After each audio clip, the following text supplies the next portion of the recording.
La idea es que voy a hablar de lactante hipotónico y por qué es importante hacer un diagnóstico precoz.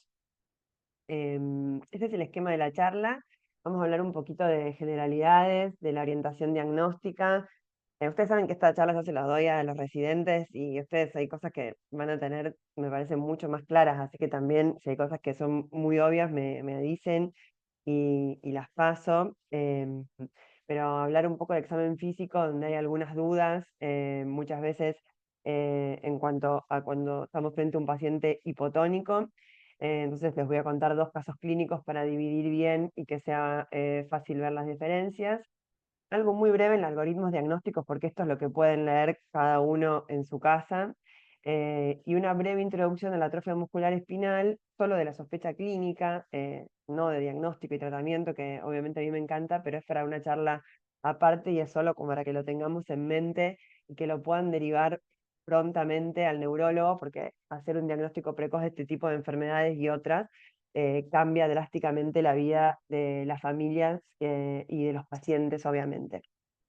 Em, entonces, cuando hablamos de tono muscular, ¿de qué depende? Depende de un montón de estructuras. Depende desde motoneuronas que están ubicadas en la corteza cerebral, la motoneurona superior, y otras múltiples estructuras como núcleos de la sustancia gris, profunda, cerebelo, como también en la médula espinal, las motoneuronas inferiores que están ubicadas en el asta anterior de la misma, y después también depende de que estén indemnes los nervios, la unión neuromuscular y los músculos. Por lo tanto, numerosas etiologías que comprometan tanto en la motoneurona superior como la inferior, o todas estas otras estructuras que les conté, o sea, sistema nervioso central y sistema nervioso periférico, van a poder alterar el tono muscular. Entonces, cuando nosotros recibimos a un lactante hipotónico en el consultorio, en realidad tenemos que hacer dos cosas que son fundamentales. Una, historia clínica detallada, que sé que todos lo hacemos, y un examen físico súper exhaustivo, incluyendo obviamente la parte neurológica y neuromuscular, para poder llegar a la etiología. Entonces, cuando nos referimos a un lactante hipotónico, hablamos de un paciente que presenta desde el periodo neonatal o en los primeros meses de vida estos tres ítems. Puede o no presentar los tres, ¿no? Movilidad reducida, em, tono muscular disminuido y con o sin debilidad. Y ahora vamos a entrar un poco en estos tres. En lo de la historia clínica, esto es lo que quizás pueda pasar rápido, solamente marcarles, o sea, como, porque todos como pediatras hacemos un buen interrogatorio. Yo quizás les marqué en negrita cosas que yo como neuróloga pregunto y que específicamente si el paciente, si la mamá tuvo algún tipo de infección, que esto vuelvo a decir, lo repetimos siempre, con todo lo que ven ahí, si tuvo abortos espontáneos, pero los movimientos fetales, y esto es algo que yo recuerdo en pediatría no era algo que preguntaba, y la verdad que ahora prácticamente frente a un paciente neuromuscular, no solo un lactante hipotónico, es algo que jamás me he olvidado de preguntar. Muchos lactantes hipotónicos, cuando vamos a preguntar, quizás si son la primera gesta, no lo sabe, pero no lo puede comparar, pero ni hablar si la madre tiene otros hijos, puede llegar a referir que los movimientos fetales estaban disminuidos y eso es un dato muy importante para nosotros. De lo perinatal, vuelvo a decir, toda esa lista la tienen ahí, pero también me interesa en particular si el paciente sufrió algún tipo de noxa, hipoxia o alteraciones metabólicas, porque van a ver que la mayor parte de los lactantes hipotónicos, si bien yo me dedico a enfermedades neuromusculares, van a ser de causa central y la causa más frecuente va a ser la hipoxia perinatal. Entonces también esto lo tenemos que preguntar.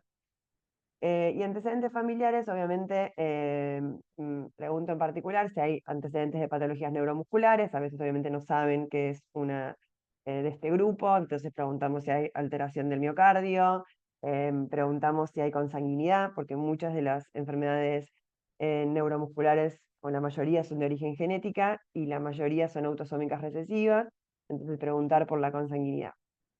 Y la evolución no va a ser lo mismo si es un paciente que empezó, digamos, con hipotonía aguda o crónica, obviamente. Perdón.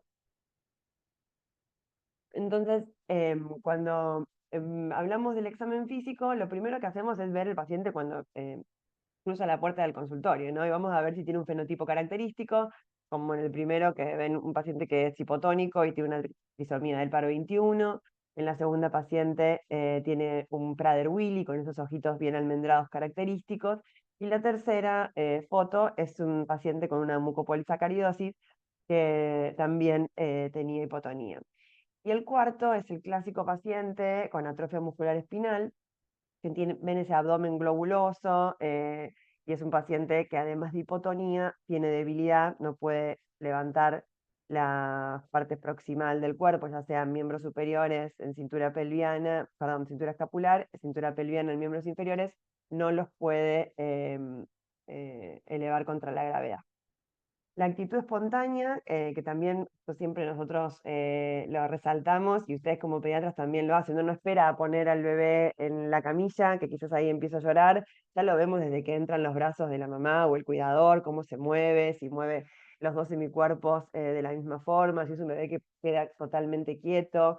Y obviamente después en la camilla también vamos a ver cómo se mueve, si los movimientos son simétricos, pero no esperamos solamente a ponerlo en la camilla, sino que ya lo vamos viendo desde que entraba. Estos son pacientes con AME, con atrofia muscular espinal, vuelvo a decir que también cuando uno entra a verlos a la internación, son pacientes que yacen en esa posición prácticamente con muy pocos movimientos espontáneos.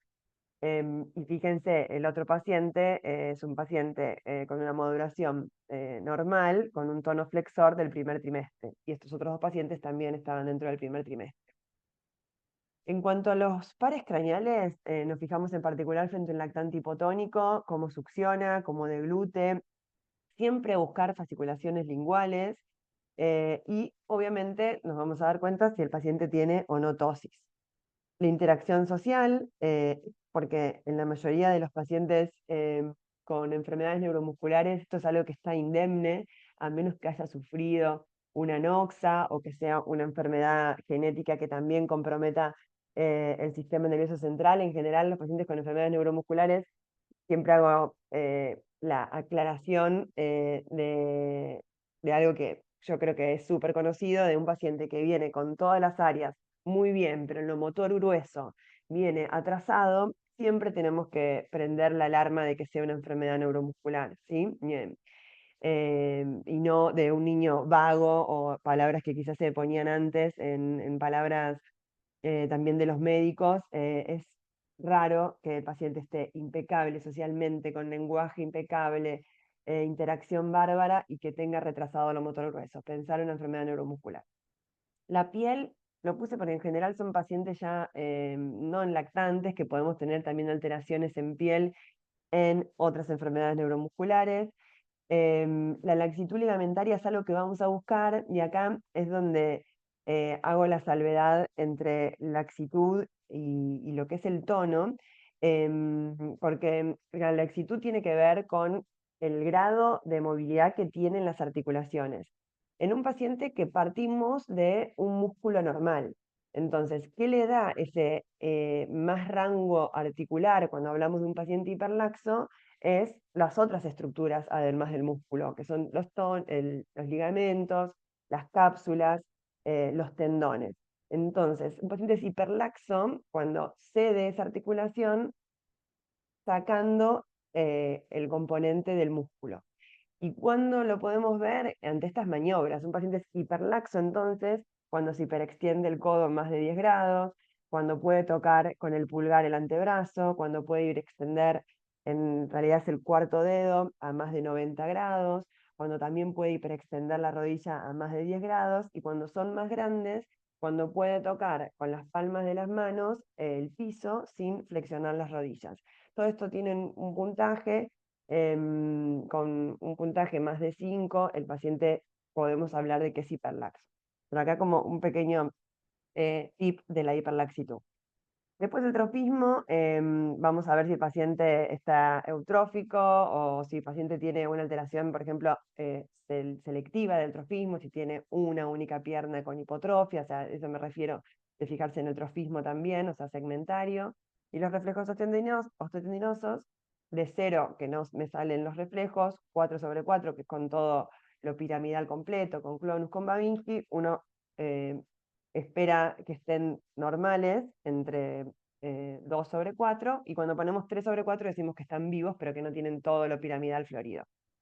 Ahí vamos a ver, según qué tipo de lactante hipotónico, cómo esperamos encontrar los reflejos, pero los tenemos que tomar, porque es un dato clave que me va a ayudar a mí en el examen físico para hacer la bifurcación de con qué etiología pienso seguir.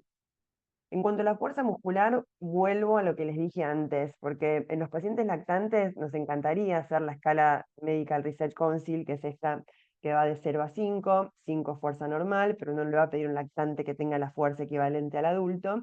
Entonces somos bastante los neurólogos descriptivos. Van a ver que uno pone en un paciente del primer trimestre que puede mantener las piernas flexionadas contra gravedad, uno lo va a describir, mantiene contragravedad, opone cierta resistencia. Si lo tuviera que poner en números, pondría 4/5, pero no pienso que es débil. Es lo que le espera uno a esa edad. Entonces, en general, somos descriptivos. Cuando el paciente empieza a colaborar por grupos musculares, obviamente sí van a ver bien definido cada grupo muscular con su fuerza. Pero eso también es importante chequear cuando el paciente está en brazos, cómo es la actitud espontánea, si hay asimetría, y cuando se puede, empezamos a usar la escala. Y ahora sí, en el tono muscular, nosotros podemos encontrar que sea un tono normal, que sea un paciente con un tono descendido, hipotónico, o con un tono aumentado, que tenga hipertonía. Y acá también yo cuando preparé estas clases, siempre me sirve, porque me acuerdo, digamos, si yo hacía algo distinto siendo pediatra. Y creo que en pediatría yo tomaba en cuenta en realidad una de estos tres partes que son tan importantes del tono. Porque fíjense que el tono tiene tres aspectos. Uno, y ahora lo vamos a ver con las maniobras, es la máxima elongación pasiva de un grupo muscular, que es la extensibilidad, que es lo que vamos a ver y creo que es lo que todos tenemos en mente, que es el signo de la bufanda, cuánto está el ángulo apopliteo. Pero no se queda ahí solamente la evaluación del tono, nos faltan otros dos aspectos muy importantes, que es el grado de resistencia que se obtiene al movilizar una articulación, y acá se los pongo al revés, creo que es más fácil pensarlo en un paciente, por ejemplo, que tiene espasticidad. Cuando uno piensa en ese grado de resistencia, cuando yo quiero tratar realmente y le encuentro que el paciente tiene espasticidad, encuentro que justamente resiste a cuando quiero extender el brazo, ¿no?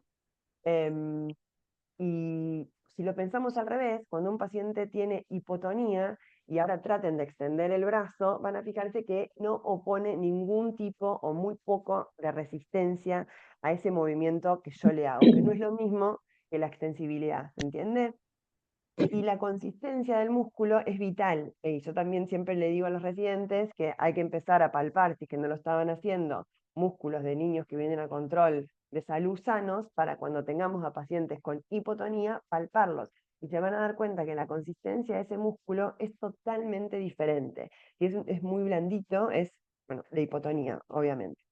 Y acá están las maniobras que les digo que tienen más que ver, por ejemplo, el signo de la bufanda, que hay que posicionar bien al paciente con el mentón bien centrado y de ahí tratar de llevar el brazo y ver si el codo sobrepasa el mentón, tiene el signo de la bufanda, el ángulo popliteo que se va siempre llevando los muslos hacia el abdomen, y ahí recién intento extender las piernas, y en el primer trimestre va a ser de 90 grados, en el segundo de 120, en el tercero de 150 grados, y en el último trimestre va a llegar a 180, y después de los 2 años empieza a decrecer. El head lag también obviamente lo veo cuando quiero sentar al paciente y cuando ya debería tener un buen sostén cefálico. Si sigue retrasando la cabeza, digo que tiene head lag, y eso me habla más de hipotonía axial.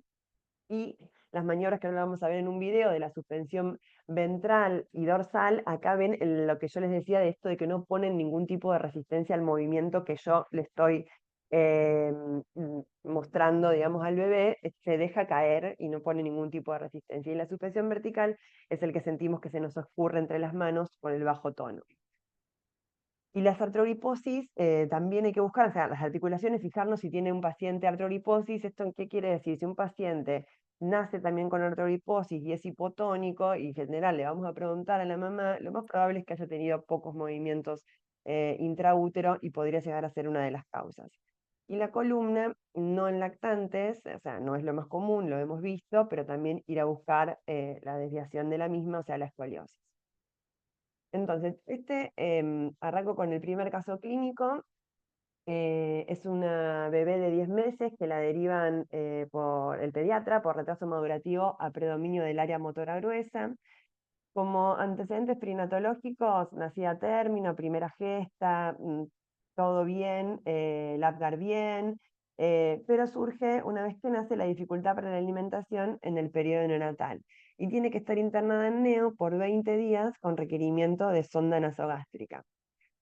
Como antecedentes patológicos, tuvo un regular progreso de peso y requirió la sonda hasta los 2 meses. Y en ese momento, con 10 meses, cuando yo la conozco, estaba en percentilo 10 de peso y de talla, y había empezado también seguimiento por gastro, por una sospecha de reflujo gastroesofágico. Como hitos madurativos, fíjense, lo motor grueso estaba desfasado, sí había logrado el sostén cefálico recién a los 5 meses, actualmente con 10 meses no lograba sentarse de forma independiente, un trípode inestable, un rolado incompleto que recién lo podía lograr, con la conexión visual, lenguaje y todo el resto de los hitos motores acordes. Entonces, no tenía ningún antecedente familiar relevante y había empezado muy bien, tempranamente, estimulación temprana, a los 4 meses, y ya venía súper estudiada esta bebé. Venía con una CPK, láctico, amonio, homocisteína, B12, perfil tiroideo, metabólico mínimo en orina, resonancia de cerebro con espectroscopía, ecocardio, eco abdominal, renal y hasta un electroencefalograma que había tenido unos episodios que daban duda, y vino con todo esto normal. Esta es la paciente. Van a ver que, bueno, acá yo le puse blureado porque sé que se sube a internet, si no, yo en el hospital lo muestro sin el blureado, pero la verdad que es una paciente que tiene excelente conexión con el medio, tiene un labio superior en carpa que no pueden ver, pero les voy a mostrar lo que sí pueden ver, que es el signo de la bufanda, o sea, el codo sobrepasa el mentón. Cuando trato de ver el ángulo, acá les muestro cómo justamente se mueve, la bebé puede levantar las piernas contra gravedad, opone resistencia, con el ángulo popliteo lo tenía aumentado de 180 grados, tenía head lag. Fíjense que cuando le hago la maniobra de suspensión, la verdad que la nena pone ese tono flexor en los manos, y, o sea, trata de oponer resistencia a ese movimiento que yo le hago. Y tiene un labio superior en carpa, que es el que les decía que quizás no pueden apreciar, con un paladar ojival y con unos ojos almendrados característicos. El trofismo estaba conservado, los reflejos me salían perfectos, 2/4, sin clonus, sin Babinski, con una sedestación todavía que era inestable, pero yo ahí tenía clarísimo que la fuerza estaba conservada, ¿sí? Y los reflejos salían. Con esta fascie, con dismorfias. Entonces, cuando uno se centra a pensar este paciente, pensamos en que es un lactante hipotónico, pero que sin debilidad, con reflejos osteotendinosos presentes. Entonces, si tengo que ir groseramente, si es central o periférico, me paro en que estoy frente a una hipotonía central. A su vez, le agrego dismorfias, y la verdad que lo primero que pensé con el antecedente de que había tenido, obviamente, el problema de succión y que había usado sonda hasta los 20 días de vida, había que pensar en un síndrome genético, en un Prader-Willi, que fue confirmado por el test de metilación. Y acá les muestro otro ejemplo muy diferente, una bebé de 2 meses de vida que consulta a la guardia también de nuestro hospital por trastorno deglutorio, hipotonía y menos movimientos corporales que fueron empeorando, la mamá decía, en los últimos 15 días. Nunca había tenido fiebre, no había tenido historia de constipación y bebían acá en Capital Federal. Ningún antecedente perinatológico, era la tercera hija de una pareja no consanguínea, todo impecable, ningún antecedente familiar relevante, y cuando ingresa es una nena que, si bien estaba lúcida, vigil, reactiva, conectada, no tenía tosis, las pupilas estaban bien, tenía reflejo de succión, tenía una tos inefectiva y llamaba la atención que tenía pocos movimientos espontáneos y una hipotonía generalizada.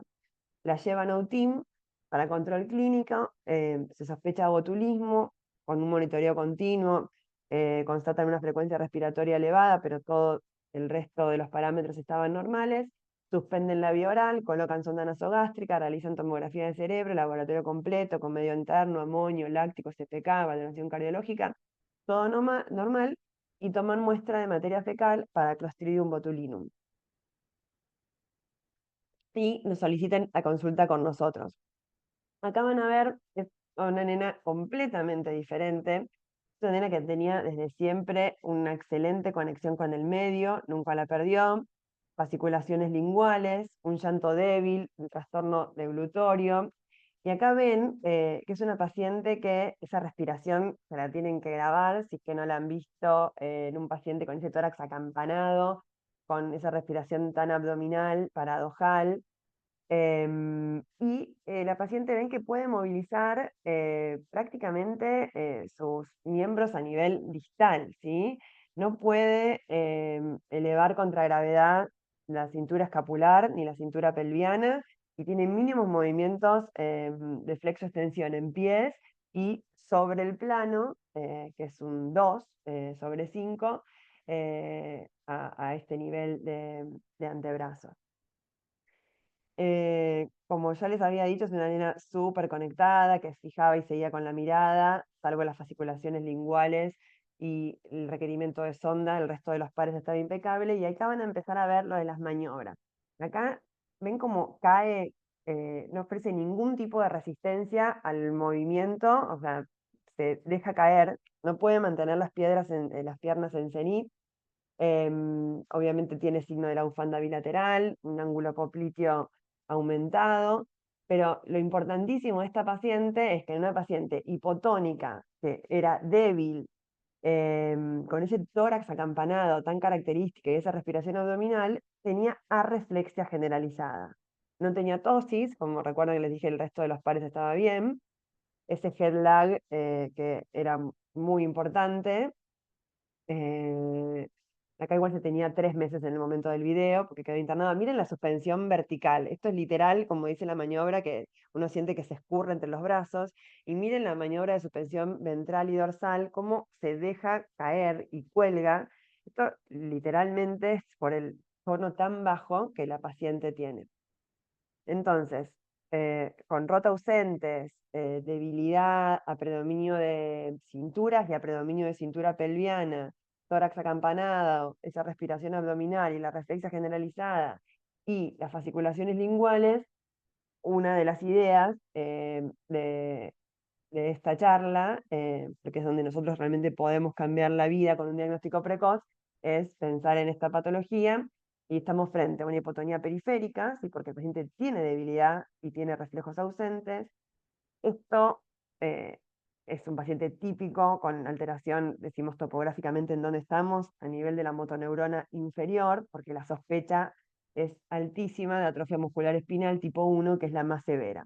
Esto se confirma con un estudio que es gratuito, en gotas de sangre o en saliva si son más grandes, que es un estudio de MLPA para ver duplicaciones y de lesiones. Lo más frecuente es encontrar de lesión del gen SMN1, perdón, ahí no me salió el 1. Y uno también puede evaluar además cuántas copias del otro gen que tiene, que es el SMN2, que es un gen modificador de la enfermedad. A más copias de ese otro gen, el paciente tiene un fenotipo más leve. Entonces, en los enfoques diagnósticos tenemos que tener este enfoque que tuvimos en estos dos casos clínicos, si el paciente tiene o no tiene debilidad, eso es vital. Y después ver cómo están los reflejos, que por eso también es vital tomarlos en la consulta. Y en los reflejos sin debilidad, en general pueden tener reflejos presentes, normales o hasta aumentados, y entonces estamos enfrente a una hipotonía central. Si el paciente tiene dismorfias, como el primer caso que les mostré, es como más fácil, y ahí vamos a ir por todo el lado genético, pidiéndole las ecografías para que cuando vaya genética también adelantar y saber si tiene otros compromisos, radiografías, y bueno, después se completará con estudios moleculares, metabólicos, cariotipo, por donde genética vaya a empezar. Y si no tiene dismorfias, bueno, volver a las bases otra vez, en realidad lo que ya hablamos de nuestra historia clínica, y fijarse otra vez si el paciente tenía algún antecedente clínico.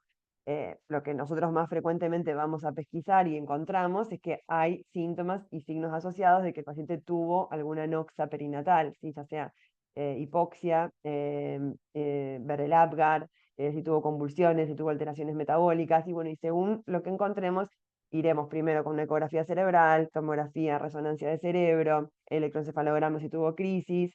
Siempre también acordarse que los pacientes, en general ya casi todos, nos llegan con la pesquisa neonatal, pero que el hipotiroidismo no pesquisado también es una causa de, mm, de hipotonía, entonces realmente si no lo tiene, le tenemos que mandar a hacer una TSH, y de estudios metabólicos según lo que estemos pensando. Y en el otro lado están los pacientes que tienen debilidad, que tienen hipo o arreflexia, o pueden tener hasta reflejos normales, que entonces quizás a veces ahí se empieza a complicar un poco. eh, y estamos frente a paciente con una hipotonía periférica. Entonces, si estamos en la neo, lo que vamos a ir a hacer es conocer a la mamá y saludarla con la mano para descartar un síndrome de Steiner, además de que la fascia de la mamá, digamos, es muy particular. Obviamente las enzimas musculares se las vamos a pedir, pero no porque tenga una CPK normal va a descartar que sea una enfermedad neuromuscular, pero es cierto que cuando está elevada es eh, una pista que nos sirve un montón. En algunos pacientes pediremos estudios electrofisiológicos, en pacientes ya específicos pediremos, como en este paciente, en el AME, no había que estar pidiendo mucho más, ir directamente al molecular, sino perder tiempo. En el Steiner también iremos al molecular, dosajes enzimáticos si hace falta, y biopsia muscular o nerviosa, que cada vez se usa menos, pero se sigue usando en algunos casos específicos. Esto, si bien a mí lo que más me atrae y lo que más veo son los del lado derecho, sinceramente, y tampoco hay un montón de publicaciones, se ve que esto no es algo tan divertido ya, pero esto yo se los puse ahí en la bibliografía, llegan a un N de 300 pacientes en realidad, teniendo 3 series en esa pediatrics que ven que es bastante vieja, pero está muy bueno cómo está enfocado el artículo, y el 60 al 80% son hipotónicos centrales, ¿sí? Las hipotonías periféricas van a ser en un número mucho menor. Y después están todavía los casos que son más difíciles, que pueden tener una hipotonía mixta, que son casos más raros, pero son pacientes que, por ejemplo, pueden tener alteraciones metabólicas, por ejemplo, como las encefalomiopatías mitocondriales, como el trastorno del déficit de glicosilación, perdón, la CDG, o distrofias musculares congénitas, por ejemplo, con déficit de merosina, que son pacientes que tienen debilidad, pero que también tienen alteración en sustancia blanca. Entonces tienen en el examen físico em, signos de ambas, eh, encuentro algo de central y algo de periférico, y me cuesta más todavía llegar a una teología. Entonces, a los que cuestan más, bueno, primero vamos a descartar lo más frecuente, pero puede pasar que confluyan em, varias cosas al examen físico. Esto antes la ponía animada, pero como en realidad la tienen en el PRONAP del año pasado, la doctora Monjes, que es la que escribió en este libro del algoritmo adaptado al niño con problemas neurológicos, está en el PRONAP del año pasado, esto exactamente, con algunas adaptaciones, por ejemplo, en casos también raros de hay que pensar en déficit de neurotransmisores, pero que son pacientes hipotónicos centrales que tienen crisis oculogiras, o sea, siempre obviamente se va ampliando, pero yo les marqué acá, porque esto lo tienen acá y tienen el PRONAP seguramente, que fíjense de todas estas entidades, que son muy pocas las que tienen un tratamiento específico. Entonces, obviamente, en nosotros está ir siempre hasta el fondo para ver si realmente puede ser, además de que todas van a necesitar su rehabilitación, las terapias específicas, en pacientes que además tienen un tratamiento específico, no demorarlo, porque es algo más que le podemos ofrecer al paciente. Entonces, con una adecuada anamnesis, sea, tenemos que estar tranquilos y certeros de que hicimos un buen examen físico neurológico, y entonces saber si existe debilidad o no, y si hay un patrón, si el patrón es más proximal, si es más distal, que vamos a estar pensando, por ejemplo, en una neuropatía, si es selectivo o no, si tiene compromiso facial, em, que, perdón, todo eso estaba en el anterior, ¿no? Que, por ejemplo, si ustedes van acá y ven, si tienen reflexia, alteraciones esqueléticas y la debilidad es distal, ven que estoy parada acá arriba a la derecha, uno obviamente piensa en una neuropatía periférica. Entonces, que lo quería pasar, pero ahora me di cuenta que si no, no lo digo. Si el paciente tiene debilidad proximal, se les hablé de atrofia muscular espinal, pero si la debilidad es proximal, por ejemplo, y tiene los reflejos que pueden estar presentes o no, y tienen alteraciones esqueléticas y no tienen fasciculaciones linguales, yo voy a pensar en que está en el músculo. Lo que pasa es que en el músculo es una clase para cada box rojo que les puse, ¿sí? Desde Pompe, Steiner, miopatías congénitas, que son un montón, distrofia muscular congénitas, que son un montón. Entonces, no es volverse loco con esto, sino es hacer un buen examen físico y saber en dónde pienso que estoy parado topográficamente para de ahí poder avanzar y hacer la consulta. Y ni hablar si tiene tosis palpebral, que es lo que se había pensado, por ejemplo, en este paciente en botulismo, pero fíjense que no tenía alteraciones pupilares, aunque no todos los botulismos la tienen, pero lo importante es ahí pensar que si el paciente parece que se fatiga, la alteración está en la unión neuromuscular. Y en pediatría, ¿qué vemos? Botulismo y síndromes miasténicos congénitos, que son causas genéticas de los síndromes miasténicos congénitos, que es un grupo súper heterogéneo. La miastenia neonatal transitoria es fácil pensarla cuando estamos frente a una madre miasténica, que es por pasaje de anticuerpos y que es transitoria. Entonces, volviendo a nuestro examen físico, entonces es importante esto, que nosotros estemos tranquilos con lo que están evaluando para realmente ahí poder seguir con el pensamiento y qué estudios pedir. Chequear esto, si nos parece que el compromiso cognitivo está o es un niño que está con sus pautas madurativas sacando lo motor grueso, está perfecto. El ritmo de progresión, como les decía, no va a ser lo mismo. Un botulismo sería, o sea, no está 15 días progresando. Esto es un bebé que les conté, el segundo caso, que ya se venía moviendo menos y en general es común que empiece a presentarse entre los 2 y los 3 meses, el AME1. Siempre buscar otros signos y síntomas asociados, que obviamente sé que los buscan ustedes y los buscamos nosotros, si hay compromiso cardíaco, respiratorio, si hay disautonomía. Em, el Guillain-Barré en lactantes, digamos, no es algo que esté reportado, pero cuando pongo disautonomías es cuando estamos pensando más que nada en compromiso de nervio, disautonomías y Guillain. Si hay epilepsias, movimientos anormales, compromiso visual y auditivo, como para ver si hay otros em, em, trastornos realmente asociados. En cuanto a los exámenes complementarios, como les digo, no a todos les vamos a pedir todo, no hay que perder tiempo y esperar una resonancia de cerebro. Yo estoy pensando obviamente que es un AME, pero algunos pacientes los tengo que estudiar para terminar de entender un poco más en dónde estoy parada. ¿Será que le pido CPK, estudios metabólicos, estudios genéticos? Algunos se les pedirá resonancia de cerebro, electromío. También pedimos resonancia de músculo en varios pacientes que en el hospital podemos hacer con el protocolo de músculo que ven estos cortes axiales, donde podemos ver perfecto si hay infiltración grasa y más predilección por algunos músculos y no, o no. Y entonces tenemos también un atlas donde ya sabemos que ciertas enfermedades neuromusculares tienen compromiso selectivo por uno y no por otros músculos. Entonces eso también ya nos ayuda a decirle al genetista que, mira, creo que por la clínica, por la resonancia, es esto, vamos por ahí, busquemos tales genes. Entonces, bueno, todo esto es para ayudar, pero no para demorar un diagnóstico.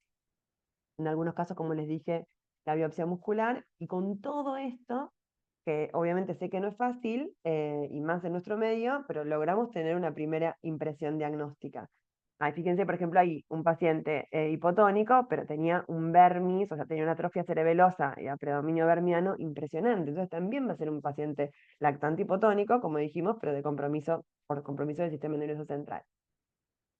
Entonces, hasta acá es esto así general, y después obviamente me hacen las preguntas que les surjan, y acá es muy breve para presentarles los tres tipos de atrofia muscular espinal y contarles que es una enfermedad genética de autosómica recesiva, es causada por un gen en el defecto, en el gen SMN1, perdón, tiene una frecuencia de portadores que es muy alta, por eso es que en general acá, si bien siempre preguntamos si hay consanguinidad, acá no es que sea producto de padres consanguíneos, sino que la frecuencia de portadores es tan alta, una en 40 en 50, que es por eso que realmente vemos tantas atrofias musculares espinales. La incidencia actualizada es uno cada 10.000 a 15.000 recién nacidos vivos, y lo que ocurre es que cuando está lesionado de forma homocigota este gen SMN1, que es el gen de supervivencia de la motoneurona, estas motoneuronas se van degenerando y mueren. Y eso se genera en la clínica del paciente con atrofia muscular, debilidad y arreflexia.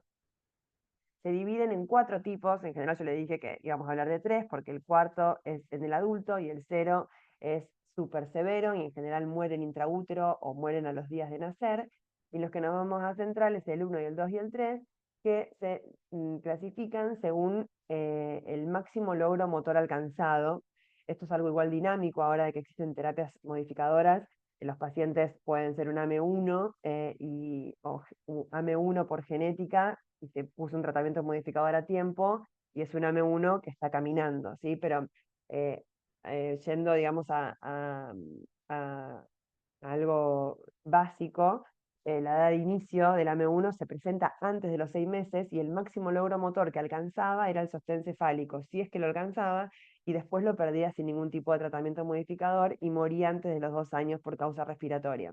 El tipo 2 tienen síntomas entre los 6 y los 18 meses, son pacientes que se sientan, pero lo que les va a llamar la atención es el típico paciente que no camina. Entonces, obviamente que yo sé que como pediatras, el paciente que no camina, uno va a buscar y se da cuenta si el paciente es hipotónico, y ese no pueden dejar de tomar los reflejos, ¿sí? Porque no camina, hipotónico y arreflexia, y es un AME2 probablemente. Y el AME3 tiene síntomas de entre el año y medio y hasta los 10 años que pueden presentar síntomas, que son pacientes que son AME3 porque su máximo logro es que caminaron, logran caminar, pero sin ningún tratamiento modificador van a perder esa marcha. Esto no me va a dar el tiempo para explicarlo en esta charla, y ya les digo, es solo para una clase de AME, pero yo ya se los dije un cachito antes, de que el paciente con AME no tiene el gen SMN1 y solo cuenta con un gen que se llama SMN2, que también puede producir proteína para estas motoneuronas que no mueran, pero producen mucha menor cantidad. Y según cuántas copias de ese gen SMN2 vos tengas, vas a poder producir más proteína, entonces vas a tener un fenotipo más leve, o sea, a más proteína, un AME más fuerte. Entonces acá solamente ya les muestro 3 videitos para que les queden. En realidad el del AME1 ya se lo mostré, pero esta es una página que está muy buena, que es para que también las familias se metan y puedan ver videos, y si uno sospecha que su hijo tiene o no, son páginas educativas, lo van a ver que es igual prácticamente a el paciente que les mostré. Igual, ese tórax acampanado, esa respiración abdominal, no despegaba los brazos ni las piernas a nivel proximal de la cama, lo dejas en esa posición y se queda en esa posición, pocos movimientos espontáneos, no puede sostener la cabeza, entre las maniobras de suspensión dorsal y ventral cuelga. Y el paciente, ¿qué tenía? ¿Por qué consultó? Digo, en general por mal progreso de peso, ven que está perfectamente conectado, sonríe. Mal progreso de peso, esa respiración abdominal la tienen siempre. Ven lo conectado que está, y con el dedito señala, pero no puede despegar lo proximal.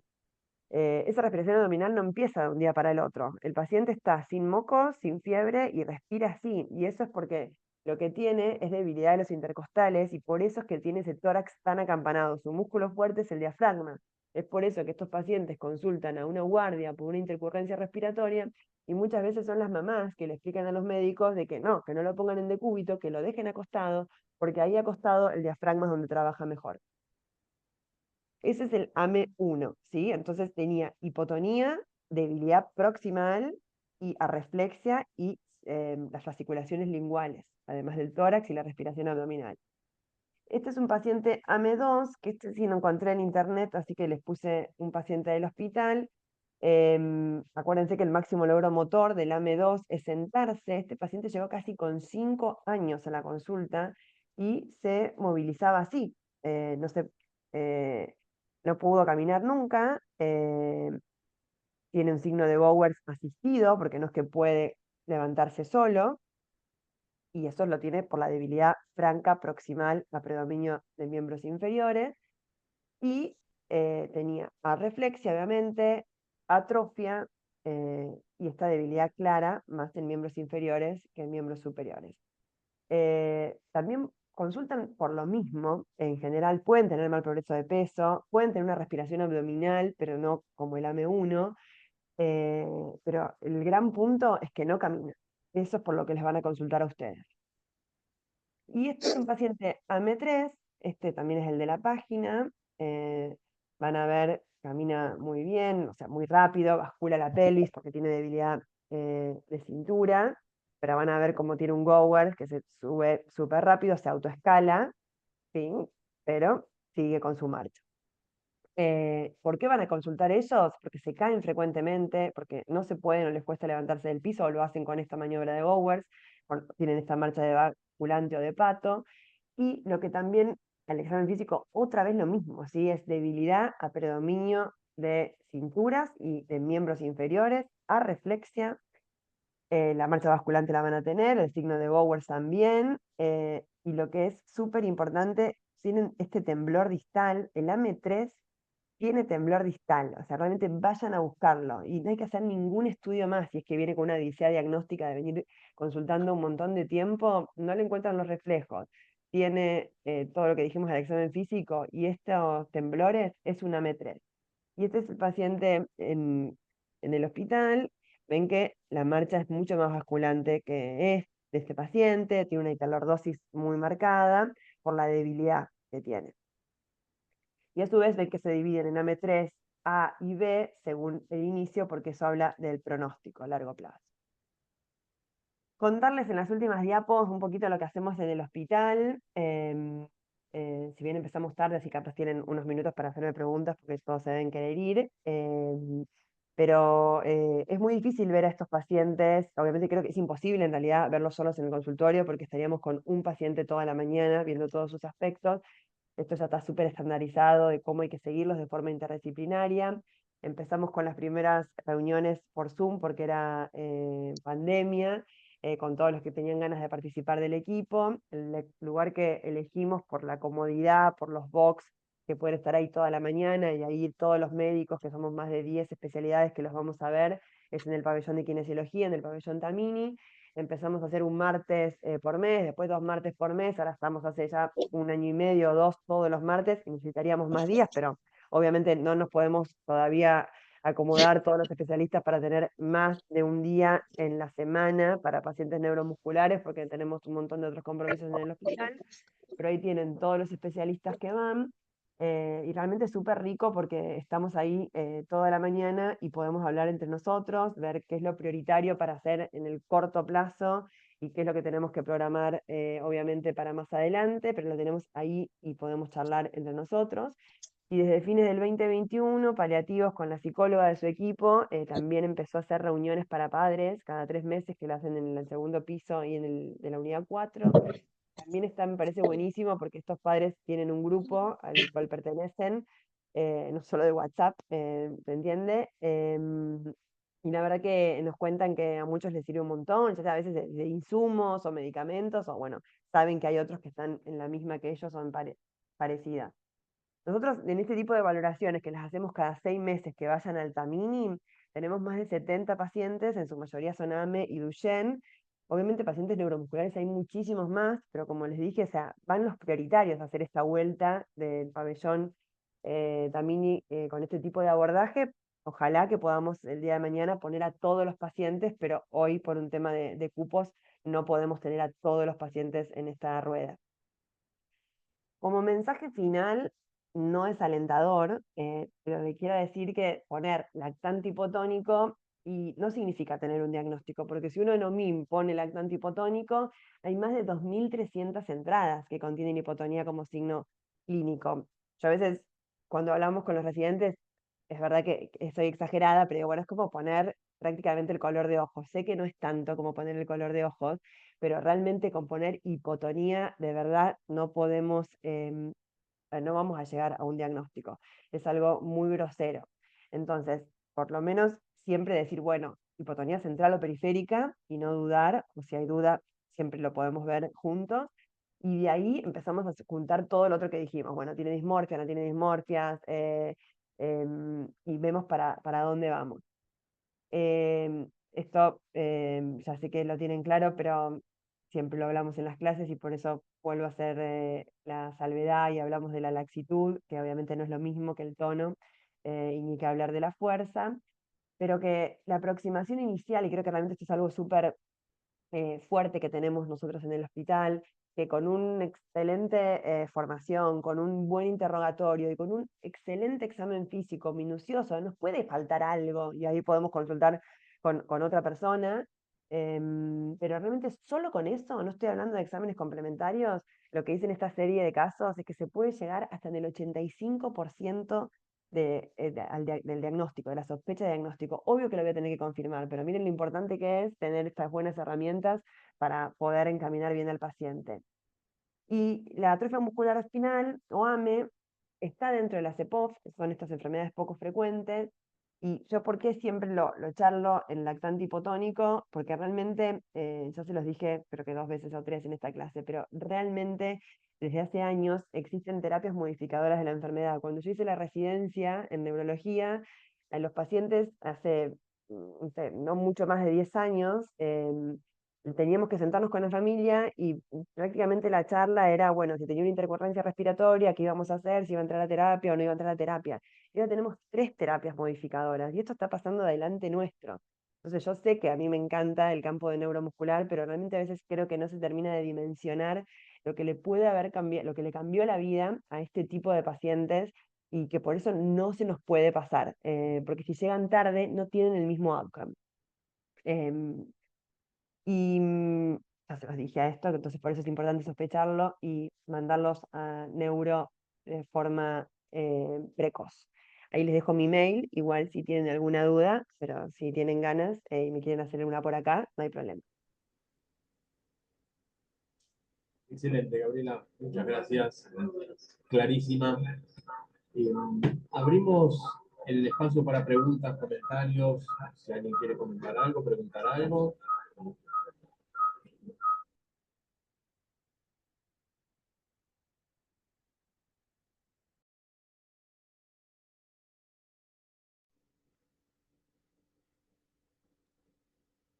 Si alguien que está en las casas quiere hacer algún comentario o pregunta.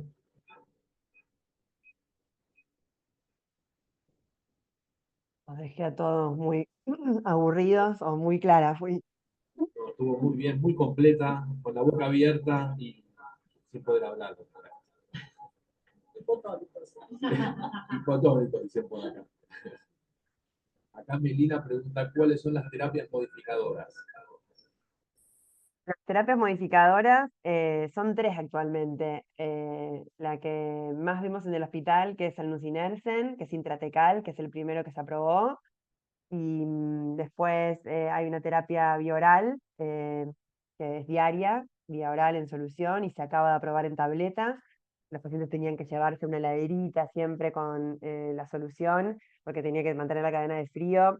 Tabletas todavía no llegaron en la Argentina, pero se creen que llegarían el año que viene, y eso también les cambia, ya más cuando son adolescentes, se pueden poner, llevar la pastilla para ir a un viaje, y eso todo más cómodo.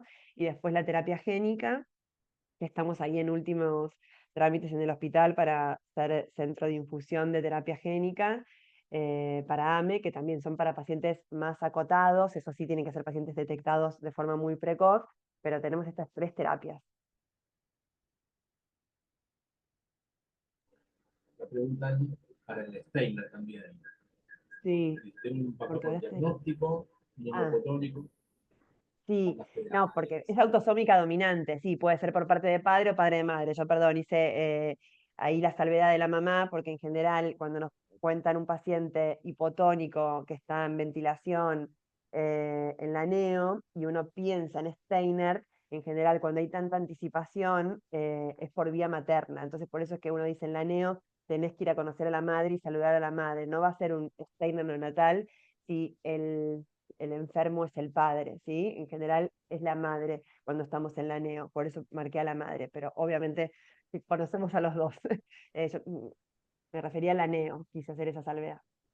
Perfecto. Gabriel, tengo una pregunta. Sí. A ver, un consejo práctico más que nada de la clínica, te pregunto, porque cuando hay situaciones de una hipotonía muy marcada, no hay ninguna duda de la hipotonía, no pasa con las hipertonías. Sin embargo, hay como digamos, un espectro, ¿no? Digamos, lo que podemos llamar el tono esperable, normal de los bebés pequeños. No es que todos tienen el mismo tono, sino algunos con una tendencia más a la hipotonía, otros más a la hipertonía, que tiene que ver con un montón de cuestiones, lo que van algunas más allá del orgánico por la presencia de alguna condición orgánica. ¿Mm? ¿Eso vos qué podés decir al respecto? ¿Cómo lo pensás? ¿O si hay alguna maniobra o algo que a vos te pueda ubicar? O sea, acá sí puede haber un problema real, real digo, de alguna cuestión de base orgánica, o puede ser alguna de estas pequeñas variaciones del tono normal. Bueno, yo creo que si son pequeñas variaciones, el paciente no debería estar retrasado con sus pautas madurativas. A veces pasa que te dicen, bueno, me da un poco de duda si es hipotónico o no, pero claro, capaz pasa esto, el paciente tiene 10 meses y no se sienta. O sea, la tendencia realmente, porque cada vez obviamente se van descubriendo más genes, más patologías, es que estas, que se hablaba antes de la hipotonía benigna del lactante, prácticamente cada vez se va achicando más porque se creía, o la idiopática, es porque antes no se sabía qué era. En general, mi clase es al revés, es para que no piensen realmente que existe todavía esta idiopática, que quizás la haya, no lo sé, pero la verdad es que cada vez es menos probable y más si te está desfasado con alguna pauta motora. Si es algo muy sutil, que vos decís, bueno, tiene 3 meses y el ángulo popliteo en vez de 90 se me pasó un poquito, y bueno, no te vas a volver loco si el paciente globalmente está impecable. Pero la verdad es que esta hipotonía, que es más, por eso yo ni la nombré, en un momento que se hablaba de esta benigna del lactante o idiopática, es que son etiologías que todavía no estaban descritas. Así que para mí, ante buscar y pensar que no se esté pasando nada, si está impecable, bueno, esperalo un poco y lo ves en el mes que viene. No digo que vas a salir corriendo, vas a ver al neurólogo. Pero también digo, ya que tengo un montón de pediatras conectados, y también un poco desmitificar esto de que si nos van a ver a nosotros, es que está todo mal. A veces van a hacer una consulta, hablamos entre nosotros, ustedes se quedan tranquilos, lo derivaron a tiempo y no nos vuelve a ver.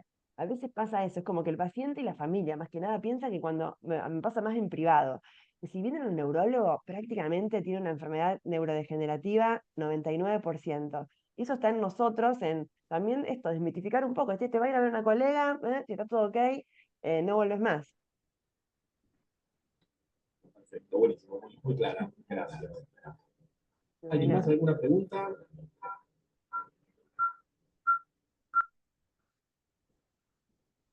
Bueno, estamos. Gabriela, muchas bueno, gracias. Clarísima tu bueno, clase. Espectacular. Mil gracias. bueno, cualquier cosa igual me buscan y me avisan. Perfecto, muchas gracias. Bueno, a ustedes. Gracias a Chau, todos por chau. estar ahí. Nos vemos la semana que viene.